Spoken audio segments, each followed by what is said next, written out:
Thank you, Madam Chairman. Madam Chairman, I'm appalled to hear what Ms. Doyle had just told us. If everything was true, and I think we hope to get to the bottom of that one way or the other.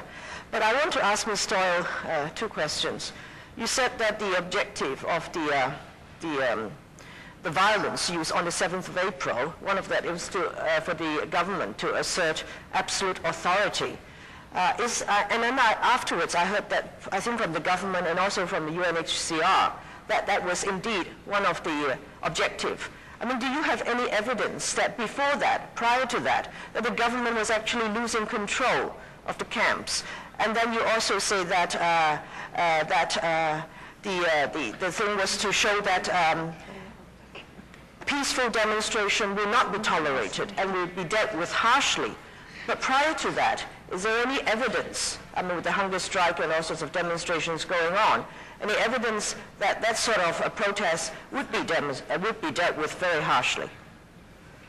So that, referring to the loss of control, it's a very difficult thing in the camp to understand how the camps are actually controlled by the CSD. But each section with 2,500 people approximately in is controlled by a system whereby the CSD will use informers to give them information about what is happening in the section. One of the key things that happened in Section 7 about 10 days to 2 weeks before the April 7th event was that these informers were forcibly removed by the Vietnamese community in Section 7. So it's highly likely that the CSD were no longer getting any information about what was going on in the section. The Vietnamese regard these informers as very threatening. If the informers give information about somebody doing something bad, it's highly likely that that person is going to get removed to Upper Chimoan. The information is usually centered on the community leaders, supposedly the good guys for the Vietnamese. I think that was a key event in the 50 police and CSD officers were going to walk in at 6 o'clock in the morning. There was no prior warning to that. Maybe the CSD and the UNHCR thought that they were giving this information by telling their own staff officers or whatever. But as far as the Vietnamese are concerned, there is a complete information barrier and communication barrier between any of the authorities and the Vietnamese. Even sometimes when the CSD and the authorities are thinking that they're giving information, it is not filtering down into the section because of the methods that are used. They're inadequate. Madam Chairman, just a short follow-up. On the removal of informers, I still am not very clear about this assertion that the government was losing control, and how would the removal of informers 10 to 40 days before the use of violence, how would that indicate that there's a sign of losing control? The allegations by the government are that the Vietnamese were having drills, were putting up barricades. Both of these two things have to be questionable in that the amount of CSD and police who walked straight into the section immediately suggests that there were no barricades on the front gate. And I think Mr. McCosh has actually already said that there were no barricades on the front gate. They're alleging that the Vietnamese were putting up barricades at night. If they were up at night, why weren't they there at 6 o'clock in the morning of the 7th of the 4th?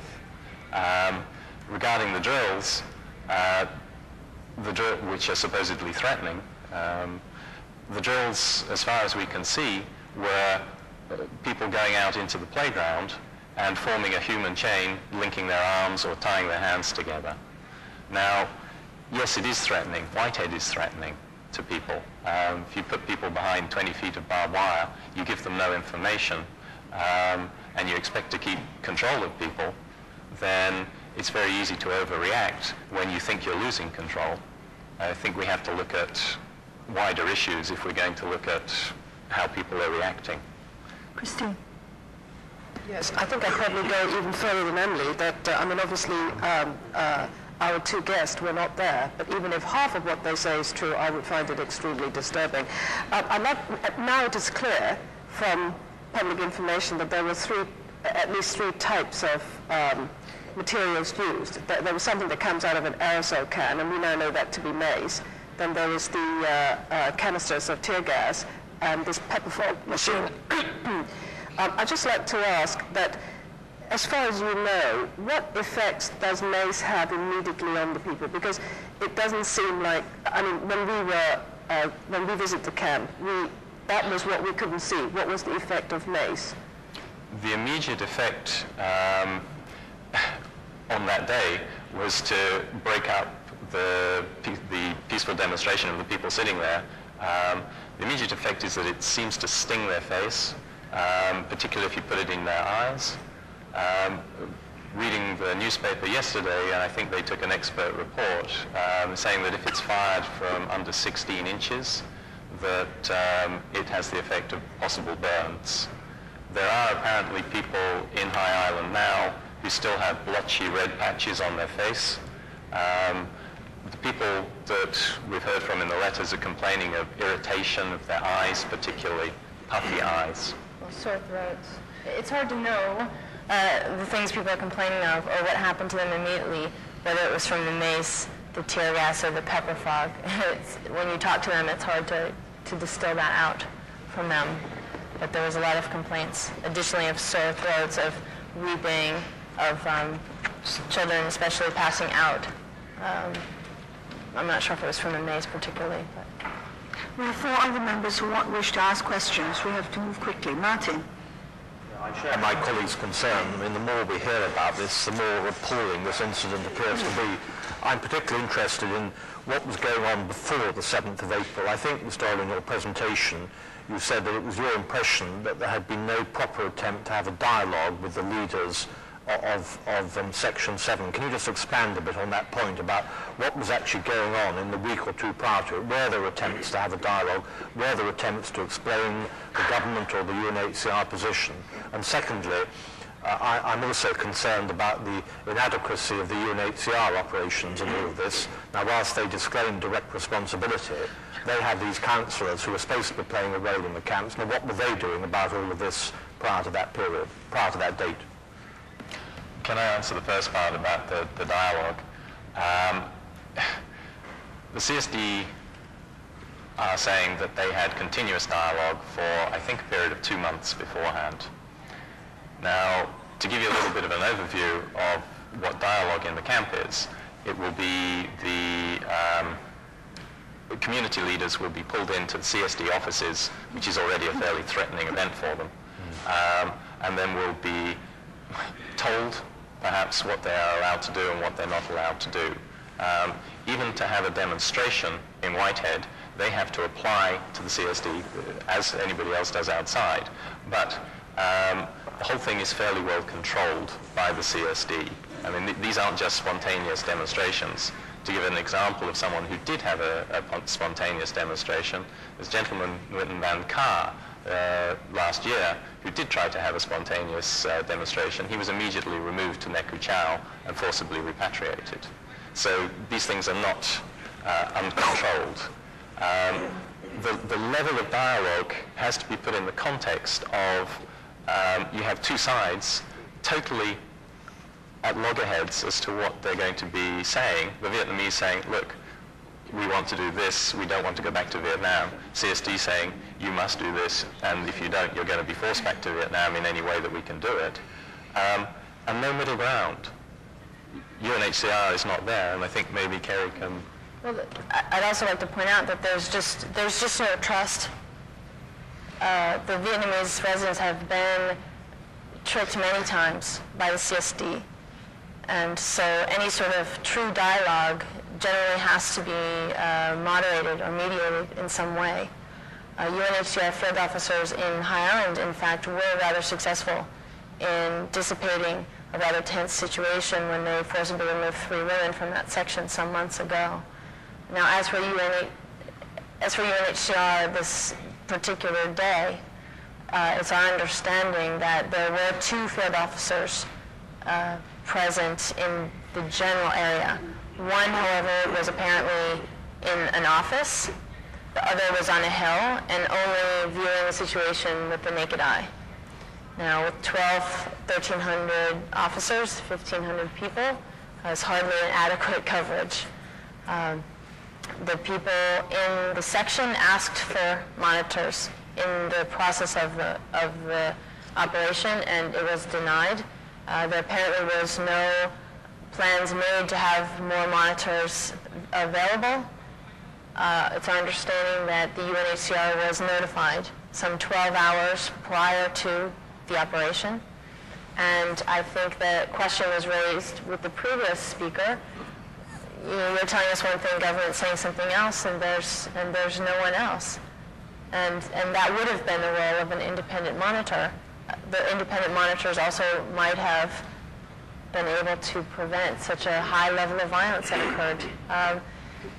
The trust and the trickery, the lack of trust and the trickery is endemic at all of the camps. The trickery element seems to have played quite an important part in the Vietnamese mind, in that when they went down to negotiate, and they did try to negotiate with Superintendent Kang in the camp during the middle of this removal.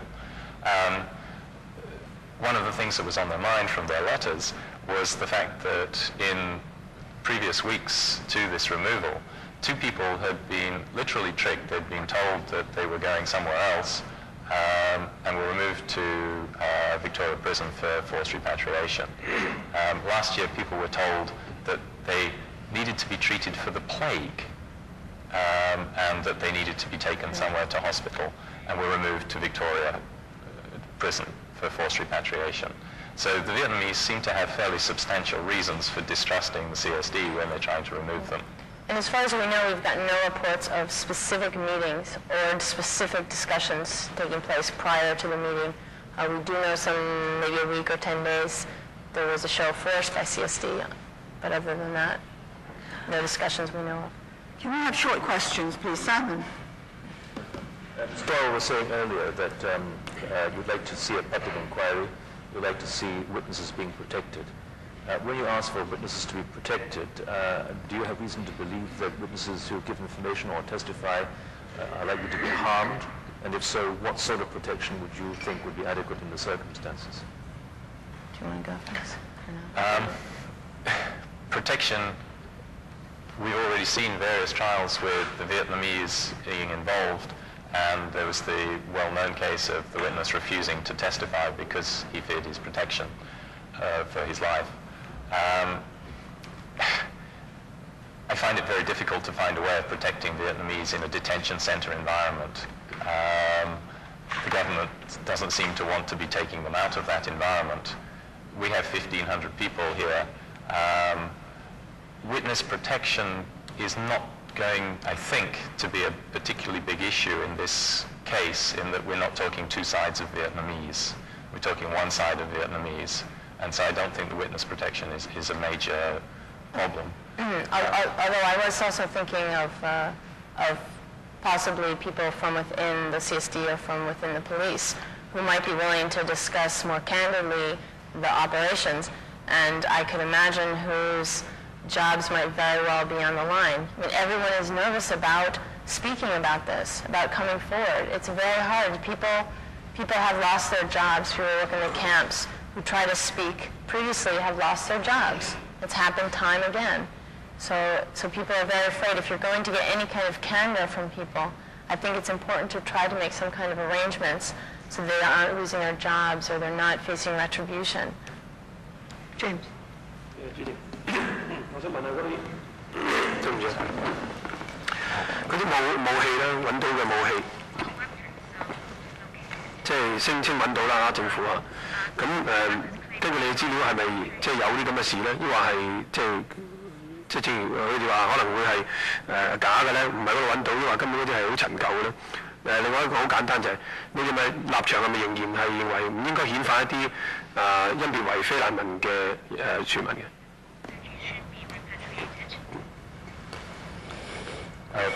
Okay, there are 2 issues here. With the weapons, I think the key element is that no Vietnamese was found with a single weapon, not even a small orange knife, on their person during this removal.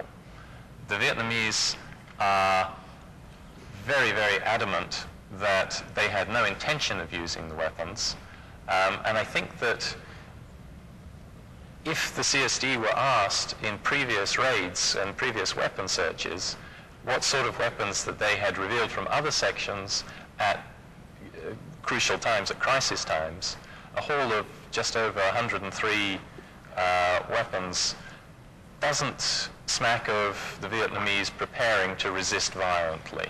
There would have been regular weapon searches in the section, so that within the last month there would have been a weapon